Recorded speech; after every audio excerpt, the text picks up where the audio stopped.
Weaker All Blacks bench gives Wallabies a chance in Bledisloe Cup opener. Weaker All Blacks bench gives Wallabies a chance in Bledisloe Cup opener. Weak link, Ardie has already suffered at the hands of the Wallabies. Analysis: hang tough for the first hour, keep the scores close and wait for the second wind to kick in. If the Wallabies are to beat the All Blacks on Saturday, that is likely to be the formula. They will be battered in the opening 60 minutes.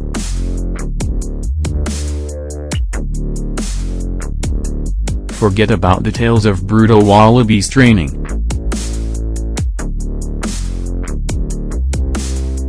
The All Blacks will be the more hardened team.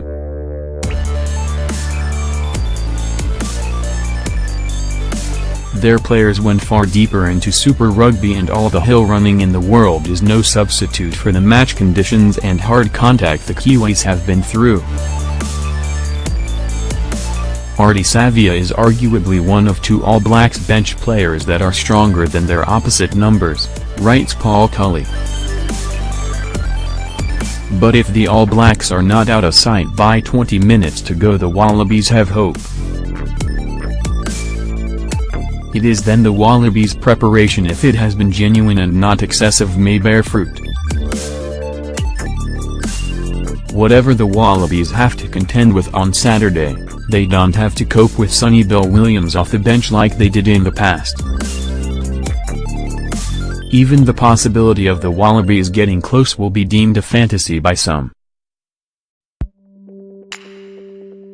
And of course it is in part clutching at straws.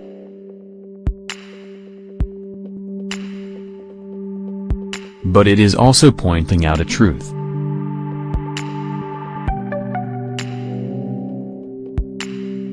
Just quietly, this is not the best All Blacks bench that has ever been selected. At the World Cup final in 2015, the replacements were Kevin Mialamu, Ben Franks, Charlie Faumuina, Victor Vito, Sam Cane, Toru Kerr-Barlow, Beauden Barrett and Sonny Bill Williams. The finishers for Bledisloe are weaker in arguably all but two spots: open side, Ardie Savea, and halfback, TJ Perenara. Whatever the Wallabies have to contend with on Saturday, they don't have to cope with Barrett or Williams off the bench. The All Blacks' depth here should not frighten the Wallabies. I like elements of this Wallabies side, although it has to be said that some fill me full of trepidation. Where is the kicking game among the back three? Sean McMahon and Adam Coleman should offer some physical resistance to Brodie Reitlich and Liam Squire when they try and walk all over the Wallabies. Samu Kerevi can bring some ball-carrying clout.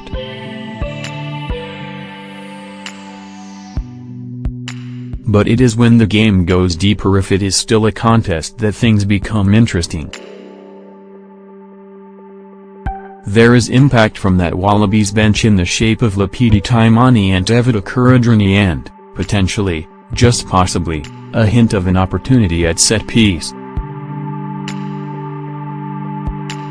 Tatafu Polotano and Sekope Kepu are decent men to roll on, and if a lengthy shift can be coaxed out of Scottsdale, the All Blacks do not look so commanding when Owen Franks departs, which could be as early as half-time.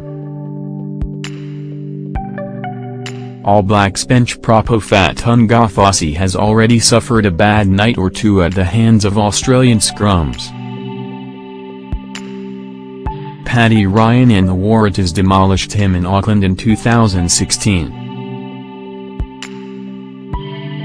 Ardie, who can play on both sides of the scrum, played on the tight head side that night, and that's the position he will occupy when he replaces Franks. It should be said that the All Blacks have put a lot of work into Ardie over recent years and rarely pick a bad one.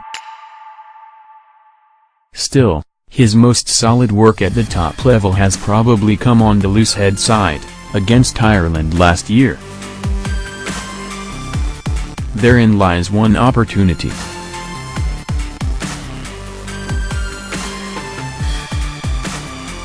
It is one that very good sides would relish.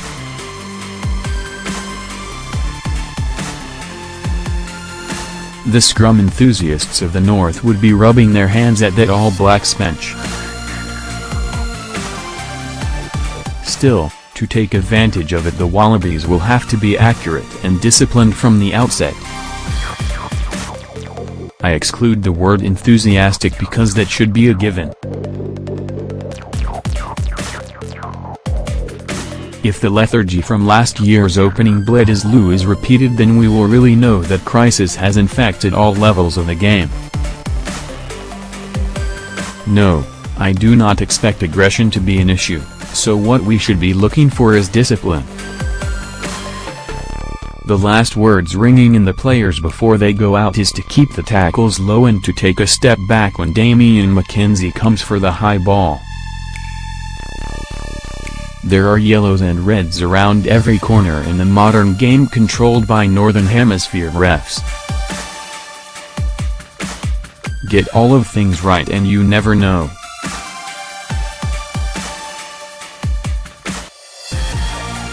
Because we knew the All Blacks would beat the Lions, didn't we, us experts of the press? In reality, that series just confirmed the most enduring truth of them all: this is sport and it is unpredictable.